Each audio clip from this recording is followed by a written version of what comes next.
Hello, my name is Ann Bockelman. I live in Sunset Beach, and today I'm going to read you a story called Miss Hunnicutt's Hat by Jeff Brumbeau and Gail Marken.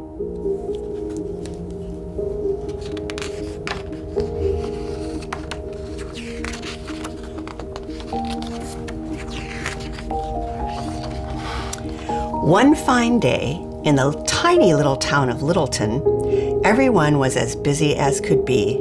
The Queen was making her summer trip from city castle to country castle and would pass right through Littleton promptly at 3. No one really thought the Queen would stop at a little town like Littleton because it was, well, just too little. But just in case, they'd be ready. Everywhere, everyone was scurrying to paint the cottages purple, the Queen's favorite color. They were sweeping the streets and tying ribbons to the trees and turning out in the very best of their best. All except for the timid, quiet Miss Hunnicutt. The celebrations for the Queen were all well and good, but Miss Hunnicutt always did her shopping on Tuesdays at 3 o'clock. Usually she didn't like to make a fuss and always did what everyone wanted her to do. But today, the Queen was to pass by. She decided to put her foot down. Well, hopefully, Miss Hunnicutt was going to do her shopping and wear her new hat from Paris, even if it was a little difficult. Just before 3 o'clock, Miss Hunnicutt peeked from behind her door. She stepped outside, and although she looked much the same as always, with her hair in a small bun, a canary yellow dress, the same blue traveling coat, and goosehead umbrella, there was something different. That was her hat. It looked quite like the hats the other ladies of the town wore. It had blue felt and green and yellow ribbons and great big feathers all about. What was different was that this hat had chicken feathers, and the feathers were still stuck to the chicken, who was happily clucking away on Miss Hunnicutt's head. Just then, Mrs. McSnoot came marching down the street with her poodle. "Why, Miss Hunnicutt," shouted Miss McSnoot. She always shouted everything she had to say. "What on earth is on your head?" "It's my new blue hat," she said in a tiny voice. "It came all the way from Paris. Oh, I do so hope you like it." "Like it?" bellowed Mrs. McSnoot. "It's horrible. It's terrible. It's a chicken. You can't wear a chicken on your head." "Well, why? Why is that?" asked Miss Hunnicutt. "What will the Queen think?" Mrs. McSnoot cried. "The second she sees that awful thing, she'll drive right by. You must take it off this instant." "I just don't know," said Miss Hunnicutt in a tiny voice. "I think I might have the right to wear what I like. And I won't wear a lobster, and I won't wear a weasel, but I would like to wear a chicken, and I would like to wear it on my head." "It has to go," declared Mrs. McSnoot, and she poked her bony finger in the chicken's face. Now the chicken, who didn't see very well and needed spectacles, thought her finger looked just like a worm, and so she bit down fast and hard. "Ow, ow, ow," Mrs. McSnoot wailed. All of this shouting made the neighbors stop their work. The first was nosy Miss Bisbee. She and her cats stuck their noses out the door to see what was going on. Suddenly, Mrs. McSnoot's poodle broke away, dragging her along behind and running right between Miss Bisbee's legs and after the 27 cats inside. At first, all was silent. Then, 27 cats with 27 meows leaped through windows and doors and ran right up the old apple tree in the yard. Miss Bisbee skipped a jittery jig around the tree. "Call the fire department," she cried. "Call the Navy. Tell them my babies are up in a tree." The fire department came right away, but just next door, the ever-nervous Miss Wimple was taking a bath. And so when she heard the fire truck siren, she just knew her house had to be on fire. "Fire! Fire!" she screamed. Then she wrapped the shower curtain around herself and leaped out the window, right into the fire chief's arms. In Miss Wimple's hurry, she had forgotten to turn off the water. First one drop, then two, then a trickle, then a waterfall began to rush out the window. Soon, mud was running from her garden into the road, and everywhere people were slipping and falling. Now, it should be said that the people of Littleton could be very stuffy. They believed you had to dress their way or there was something wrong with you. And so, when tales of Miss Hunnicutt's chicken hat spread throughout town, everyone hurried to gather around her. Now, all were as mad as they were muddy. The Queen was due any minute, and everything was going wrong. What else could happen, they asked each other. Mrs. Coriander, head of the refreshment committee, looked up at the courthouse clock and then down Piccolo Street. Sure enough, the baker's truck was coming with the 12-foot-high cake, and the truck with the raspberry soda was coming from the other end of the street. Each driver was so surprised to see a woman with a chicken on her head that he forgot to look where he was going and slid in the mud. With a great crash, cake and soda flew up into the air and came down over all the Littletonians. All except for Miss Hunnicutt, who had the good sense to stand beneath her goosehead umbrella. "Just look at us," cried one in the crowd. "What will the Queen think?" said another. "She'll be here any second," warned a third. "It's all your fault. Take off your hat," the crowd shouted at Miss Hunnicutt. "Take off your hat." I don't think that I should," Miss Hunnicutt firmly said. "I'm pretty sure that I have the right to wear what I like. And I won't wear a rhinoceros, and I won't wear a poodle, but I'd like to wear a chicken, if you don't mind, and wear it on my head."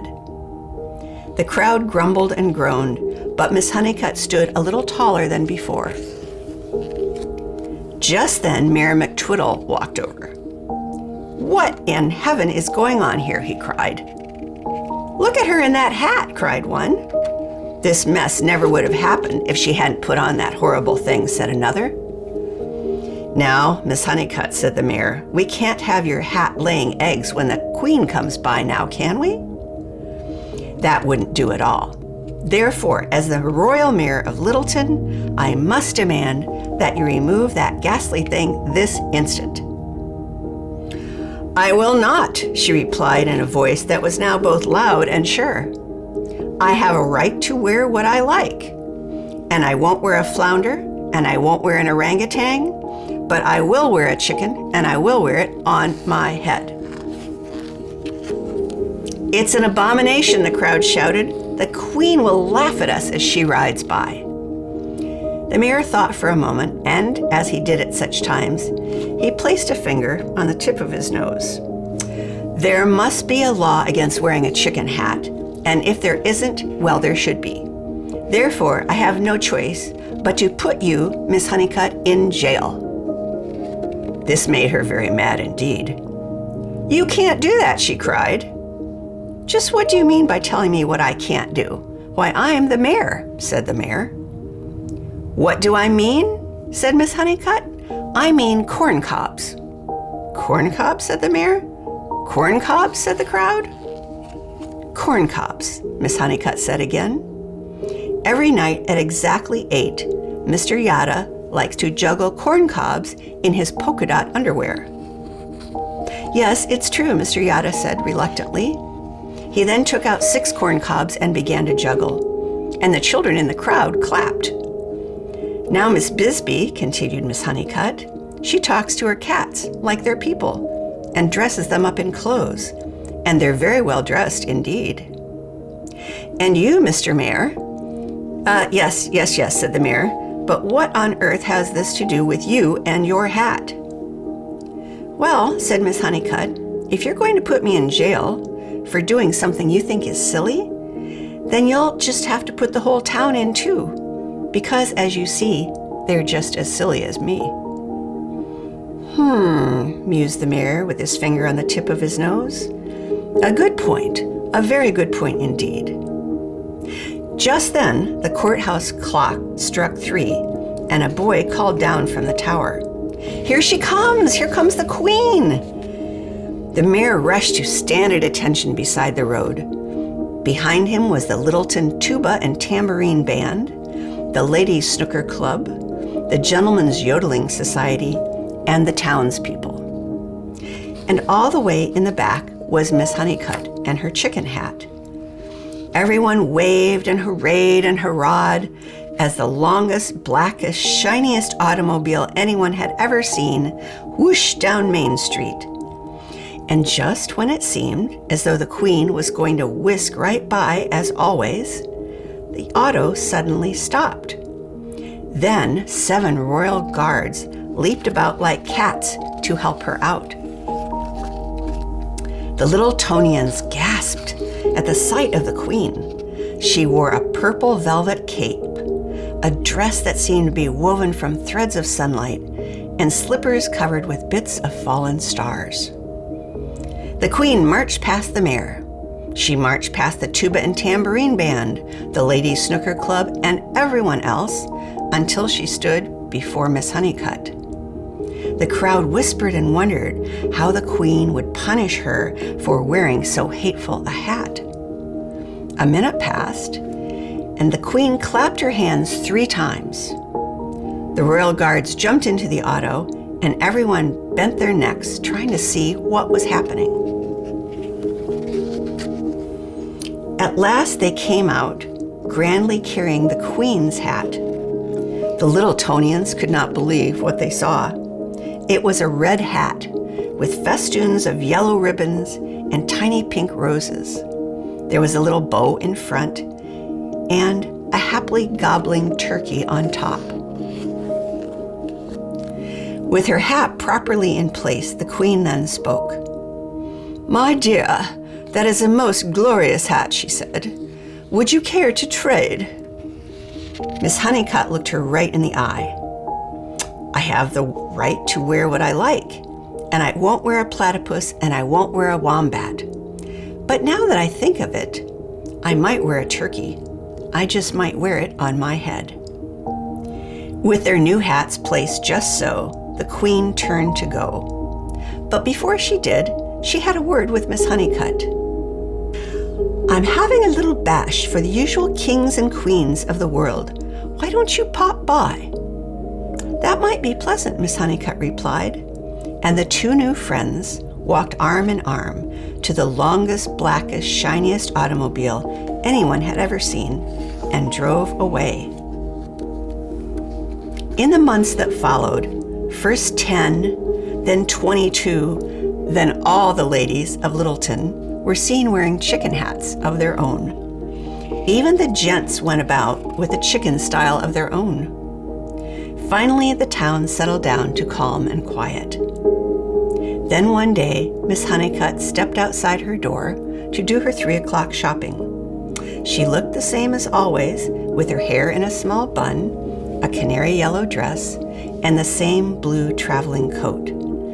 A goosehead umbrella was hooked on her arm in case of rain. But today, she wore her new hat that came all the way from Brumbeau. It was green with pink ribbons and bows all about. And oh yes, on top, looking quite handsome and content, was a very pleased and grinning porcupine. The end.